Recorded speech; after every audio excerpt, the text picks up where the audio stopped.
का मानना ये है ना, कोई भी बच्चा तुक्के से 120 स्कोर कर सकता है। इसलिए सीजन देना नहीं हुआ, ये तो हम लोग दाल भात बना रहे वैसा हो गया। बस एक सब्जेक्ट को पकड़ के 20-20 घंटा पढ़ के उस सब्जेक्ट का एनालिसिस करके बच्चों को पढ़ाना, कुछ किसी को भी आएगा, ये चीज किसी को भी आएगा। आंसर बच्चे मैनिपुलेट नहीं होते। कुछ बच्चे ऐसा भी है, काम करके घर भी चला रहे हैं, खुद भी पढ़ रहे हैं एंड कम्पिटिटिव के लिए प्रिपेयर भी कर रहे हैं। सो मैं थोड़ा बिजी था, इसके लिए मैं वीडियो बना नहीं पाया। एंड इस वीडियो में बात करूंगा एसएससी सीजीएल के स्कैम के रिलेटेड। देखो, मैंने पहले कहा था अगर एमटीएस में स्कैम हुआ है तो ऑब्वियसली सीजीएल में भी कुछ ऐसा गड़बड़ होगा। एंड देखो, हो गया हुआ। एंड मैंने बोला था पहले कि एमटीएस में कोई भी सपोर्ट नहीं कर रहा है, कोई भी टीचर कुछ भी नहीं बोल रहा है, किसी ने भी कुछ अपलोड नहीं किया। सिर्फ इक्का दुक्का जो टीचर्स लोग है उन्होंने किया हुआ। जो बड़े यूट्यूब चैनल है टीचर्स वगैरह जो मैथ्स पढ़ाते हैं, वो टीचर वगैरह किसी ने भी अपलोड नहीं किया, ना सपोर्ट किया एमटीएस से रिलेटेड, ना कुछ बोला भी है कि एमटीएस में स्कैम हुआ कि नहीं हुआ। बट इस वीडियो पे हम लोग बात करेंगे ऐसे सीजीएल स्कैम से रिलेटेड। सो यहाँ पर ऐसा होता है कि पहले स्कैम होता है, फिर कोई आता है बोलता है कि नहीं स्कैम नहीं हुआ, पूरा प्रूफ देता है कि एसएससी सही है, एसएससी गलत नहीं है। स्टूडेंट को पढ़ा रहे हो ना, तो स्टूडेंट को सपोर्ट करो एटलीस्ट। रिजल्ट देख के पता चल रहा है कुछ तो गड़बड़ है, कुछ तो फिशी चल रहा है, कुछ तो फिशी है, कुछ तो अजीब चीज है। रिजल्ट देख के पता चल रहा है तो आप उस जगह में कैसे बोल सकते हो कि सब कुछ सही है। देखो, मैं और किसी टीचर का नहीं बट गगन प्रताप सर की बात कर रहा हूँ जो मैथ्स पढ़ाते हैं। सो उनका रिसेंटली वीडियो में आया हुआ है कि ऐसे सीजीएल से रिलेटेड वो थोड़ा बात किए हुए हैं, बट एमटीएस से थोड़ा भी बात नहीं किया है। बट एमटीएस स्टूडेंट को पढ़ाते हैं वो मैथ्स। उनका मानना ये है ना, कोई भी बच्चा तुक्के से 120 स्कोर कर सकता है। उनका रिसेंटली वीडियो पे जाके देख लेना। एंड उन्होंने बात किया ये कि 120 लाना बहुत ईजी है, तुक्का मारेगा तो 120 आ जाएगा। नहीं, हम लोग तो ऐसे ही बैठ के पढ़ रहे हैं ना सर। आप 20-20 घंटा दिन का पूरा 20-20 घंटा अगर मैथ सॉल्व करके उसको स्कोर अच्छा करेंगे तो नहीं होता है ना। सब सब्जेक्ट को भी देखना पड़ता है। सिर्फ मैथ्स को 20-20 घंटे करोगे, उसमें खाली स्कोर बनाओगे तो नहीं होता है। दूसरा सब्जेक्ट भी है और उसमें आप बोल रहे हो कि तुक्का मार के 120 ला लेना। तुक्का मारना इतना आसान हो गया क्या आजकल? ये तो ऐसे सीजीएल देना नहीं हुआ, ये तो हम लोग दाल भात बना रहे वैसा हो गया। ऐसे सीजीएल का तरह ट्रीट नहीं किया जाए। मतलब 120 ऐसे ही आ जाते हैं, बच्चे मेहनत कर ही नहीं रहे, तुक्का मार के पास हो रहे। बच्चों को बेवजह की अनर्गल बातें बोल के भड़काया जा रहा है। उनका ये कहना है कि बच्चे लोगों को मैनिपुलेट किया जा रहा है। मतलब दूसरा टीचर्स सपोर्ट कर रहे हैं, बता रहे हैं कि स्कैम हुआ है, यहाँ पे स्कैम हुआ है, इस रीजन से स्कैम हुआ है। बट ये आके ये बोल रहे हैं कि बच्चे लोगों को मैनिपुलेट किया जा रहा है कि स्कैम हुआ है। ऑब्वियसली स्कैम हुआ है, इसलिए दूसरे टीचर सपोर्ट कर रहे हैं।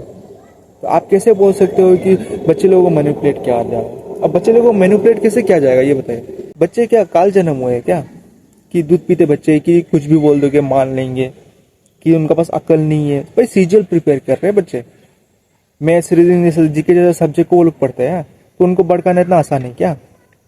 क्लास ए बी का बच्चा नहीं है, क्लास 1-2 का बच्चा नहीं कि जो भी बोलोगे मान जाएंगे। आप कुछ गलत बोलोगे उसके खिलाफ स्टैंड होंगे बच्चे। तो आप ये बोल रहे हो कि बच्चे मैनिपुलेट हो रहे हैं। दूसरा टीचर सपोर्ट कर रहा है एंड आपको उससे चुभ रहा है कि दूसरा टीचर क्यों सपोर्ट कर रहे हैं बच्चे लोगों को, क्योंकि आपको सिर्फ कोर्स भेजना है और कुछ नहीं। दिल से तैयार हूं, हमेशा सपोर्ट किया है। उनका कहना है ये हमेशा बच्चे लोगों को सपोर्ट करते हो क्या? सपोर्ट करते हो। जब एमटीएस में स्कैम हुआ था, एक भी वीडियो आया था, शॉर्ट भी आया था। नेले तो हर टाइम टॉपर्स के साथ रील्स बनाते रहते हो, कहीं खाने के लिए निकल जाते हो या हवाबाजी करते रहते हो कि ये कर दिया, ये कर दिया, ये बुक लॉन्च हो गया, वो बुक लॉन्च हो गया। बट जब सपोर्ट करने पे आया है बात, तो वहां पे एमटीएस में तो एक वीडियो भी नहीं आया, ना एक शॉर्ट आया, ना एक रील आया, कुछ भी तो नहीं आया। ना आपने उसके रिलेटेड कुछ बोला भी है, ना एक कम्युनिटी पोस्ट भी डाला हुआ है, कुछ भी नहीं किया। टेलीग्राम पर भी अपलोड नहीं किया आपने, उससे रिलेटेड कुछ भी अपलोड नहीं किया। टेलीग्राम में भी इन्फॉर्मेशन नहीं दिया कि ऐसा ऐसा हुआ बोल के। देखो, बुक बेचने से आपको फुर्सत मिले तब ना, रील बनाते फुर्सत मिले तब ना, ऐप लॉन्च करने से फुर्सत मिले तब ना। सपोर्ट में अगर वीडियोस बनाओगे तो आपका लॉस होगा ना। आपका बैच कैसे सेल होगा, मेंस का बैच कैसे सेल होगा, कि बच्चे जाके टेस्ट रैंकिंग ऐप पे जाके कैसे उसको डाउनलोड करेंगे, उसको यूज कैसे करेंगे मेंस के लिए। नहीं होगा ना आपका sale. That is the reason आपको सेल बढ़ाना है बोल के ना, तब ना आप सपोर्ट नहीं कर रहे हो। बुक के ऊपर बुक लॉन्च कर रहे हो, ये पीडीएफ वो पीडीएफ डाउनलोड कर लिया, उसको कंपाइलेशन में कर दिया, उसके बाद बुक एक बना दिया, पब्लिश कर दिया एंड सेल करो। बस एक सब्जेक्ट को पकड़ के 20-20 घंटा पढ़ के उस सब्जेक्ट का एनालिसिस करके बच्चों को पढ़ाना, कुछ किसी को भी आएगा, ये चीज किसी को भी आएगा। आज भी मैं भी बच्चों को पढ़ा रहा हूँ, मैं भी जो क्वेश्चन बच्चों को करवाता हूँ ना एंड का टाइम पे, वो सेम क्वेश्चन एग्जाम में आता है। एज ए टीचर आप खुद को कैसे रिप्रेजेंट कर रहे हो ना, वो देखो। आप खुद का मोरल वैल्यू सब कुछ आप डाउन कर रहे हो। एग्जाम्पल अभी एक बैच लॉन्च किया हुआ, उसमें बहुत सारे उनके मेंबर्स होते हैं, टीचर्स वगैरह होते हैं जो पढ़ाते हैं। तो एक बैच लॉन्च किया हुआ इस साल या इस मंथ में उनको पैसा दे दिया हुआ, तो नेक्स्ट मंथ के लिए पैसा कहाँ से आएगा? ऑब्वियसली नेक्स्ट बैच लॉन्च होगा तो बच्चे इनरोल करेंगे, पैसा आएगा तब ना उनको सैलरी मिलेगा। फिर उसमें से कुछ हिस्सा सर रखेंगे जो जिन्होंने इंट्रोड्यूस किया हुआ है वो बैच को, या जिन्होंने बैच को लाया हुआ है। तो बैच काम ऐसा ही करता है, एक बैच खत्म हुआ दूसरा बैच लाओ, बिकॉज सैलरी पे करना है मेंबर्स को। It works like this. हमारे पास कुछ सॉलिड होना तो चाहिए कि भाई यहां पे गलती हुई है। सॉलिड प्रूफ चाहिए। जब एसएससी एमटीएस में स्कैम हुआ था, सॉलिड प्रूफ था। आप उसको बोल सकते थे कि अगर एक सेंटर पे स्कैम हुआ है, बोलने से 2-3 सेंटर पे और भी होगा ना स्कैम। आपने कुछ बोला उससे रिलेटेड? कुछ भी तो नहीं बोला। सीजीएल में जब स्कैम हुआ तो सीजीएल का जो कवर अप करने के लिए आपने उसके थोड़ा रिलेटेड एमटीएस से बात किया हुआ है कि हाँ एमटीएस में हुआ है तो सीजीएल में भी हो सकता है। आप उसमें भी कवर अप कर रहे हो कि हाँ नहीं हो सकता स्कैम, कुछ प्रूफ नहीं है। अरे एमटीएस में हुआ, ऑब्वियसली सीजीएल में भी हो। उनका कहना ये है सीजीएल तो क्वालिफाइंग है, कोई स्कैम क्यों करेगा? मेरे को एक बताओ, चोर जब चोरी करने के लिए जाएगा सिर्फ पैसा उठाएगा क्या? हीरे जवाहरात है वो सब नहीं उठाएगा? अब देखो चोर चोरी करने के लिए गया होगा तो उसकी सिर्फ पैसा उठाएगा, हीरे जवाहरात वो सब ज्वेलरीज वगैरह नहीं उठाएगा, सब उठा के चोरी करेगा ना। वो पहले क्वालिफाइंग करेगा तब जाके ना मेंस में बैठ के उसमें भी स्कैम करेगा। क्वालिफाई करके ना मेंस में बैठेगा, उसमें भी चिटिंग करेगा, उसका बाद ना वो पास होगा, तब ना जाके जॉब मिलेगा। अजीब नॉर्मलाइजेशन हो गया। किसी को 139 मिला वो क्लियर कर गया, जिसको 145 मिला वो क्लियर नहीं कर पाया।